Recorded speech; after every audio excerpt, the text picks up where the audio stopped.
2022 and the guts of 2023 were probably, no, it was the lowest point in my life so far. Feeling like I just had nothing in me to give.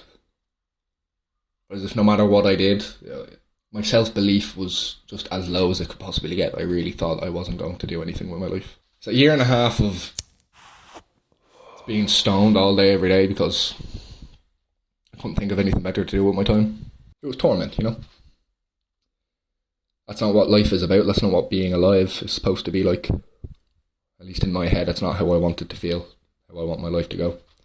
The only thing that I could think of that didn't feel like a waste of time, or a waste of effort, or a waste of a life, was to just fuck off out of Ireland. Forget about trying to do something with your life for a while, and just try to enjoy being alive while you can.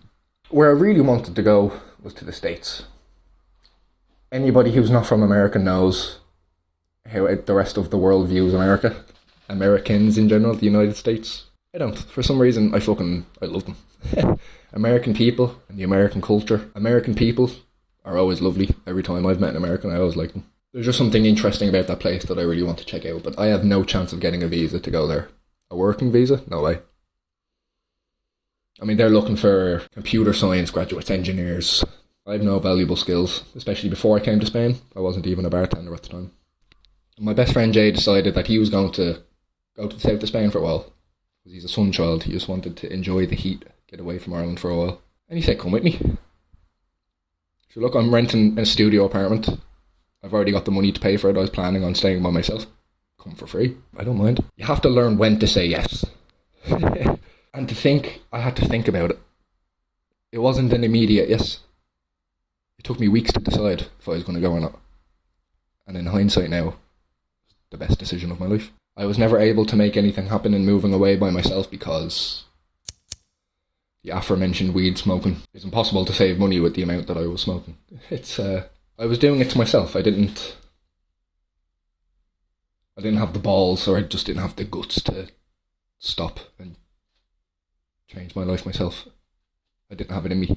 So when Jay came to me with this offer, it felt like the prophecy had to be fulfilled. There was no other way to put it. It was an opportunity that could not be missed. So here we go. On the 1st of October 2023, me and Jay got on a flight to Malaga Airport on the Costa del Sol. I stopped smoking weed the day we left. I remember that first night of being in a completely new fucking country, so that's one part of your mind trying to adjust to that. But also the fact that I just went cold turkey off weed for the first time in like 3 years before that. And I remember that first night, there was something so clearly wrong with me, which in hindsight now I know. Withdrawals or whatever you want to call them, being in a brand new country. But I remember having a little cry that night. Not like ball in my eyes, but I remember shedding a tear, thinking, just what the fuck. I just felt so broken. It took us a couple of days to get into the routine. Obviously, we didn't really know what we were going to be doing with our time while we were there. A lot of relaxing, a lot of this, we had ideas of what we were going to do, but you don't know what you will actually be doing until you've gotten there and it's happening. Yeah. After a week or so, we had a little lovely daily routine going on.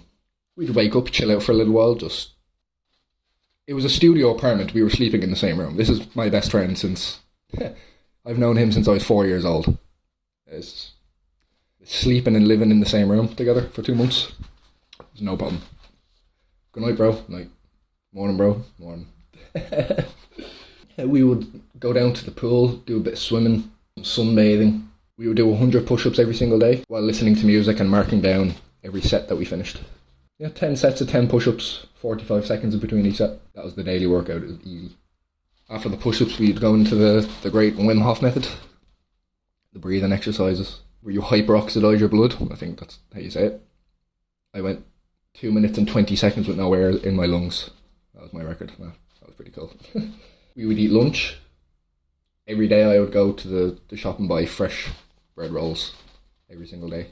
Go and buy bacon, some eggs. I'd fry the bacon, I'd scramble the eggs, mix it all together, throw it into a sandwich. That was my lunch every day. Every single day. That was brilliant. After about 3 weeks of being there,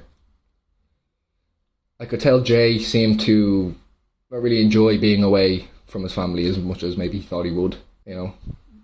He's much more of a family man than I am. He's also much more of a free spirit than I am. He didn't give a shit. He just, yeah, fucking you stay here. I'll go home for a while. I'll come back.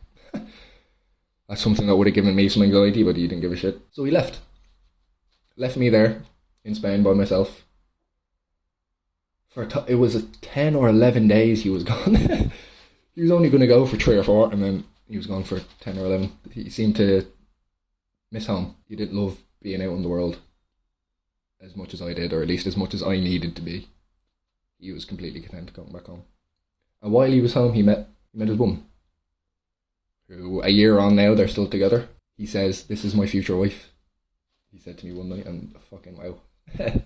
It's amazing to hear him say that. We had another month together or so once he came back. And at this point, we could tell what was happening. He wasn't going to stay forever. I think I wanted to stay forever. So I had to start looking for a job. Obviously, I had no papers at the time. I couldn't really legally work in Spain. But I'm Irish. I've worked in a bar before. There's plenty of Irish bars. It's kind of a superpower being Irish when you go abroad. You go to an Irish bar. So that's what I did. I found an Irish bar in the Puerto Deportivo in Marbella. I got the job immediately. And Jay had his flight home booked at this point. I think there was less than 2 weeks before he left, and I had to get a job. And I needed that job now because I had no money. I quit my job back home and moved to Spain. I had like €700 in my bank account when I moved. That was supposed to last me 2 months.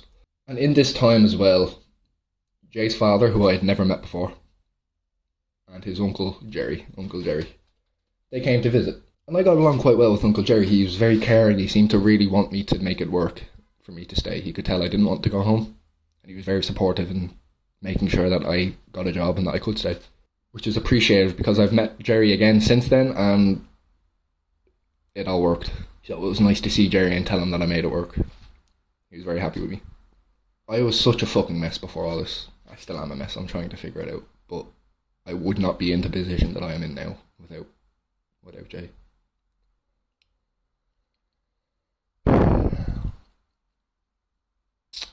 I can't even tell if he did it for me or if he did it for himself, you know. But my life is completely different now because of him. I had no money to rent a new apartment. I had to temporarily rent an Airbnb in a town called Ochen, north of Marbella in the mountains.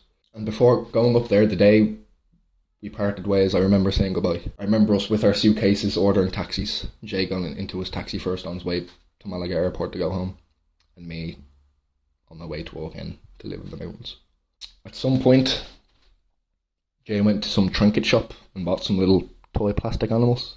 This is my wildebeest, and I have it still. I've lived in 7 different apartments in the past year. This has been everywhere with me, so it's my wildebeest.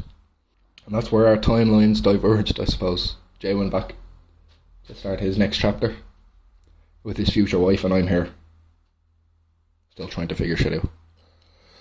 So I guess the moral of the story is, love your friends, keep them close. You have no fucking idea how they can change your life.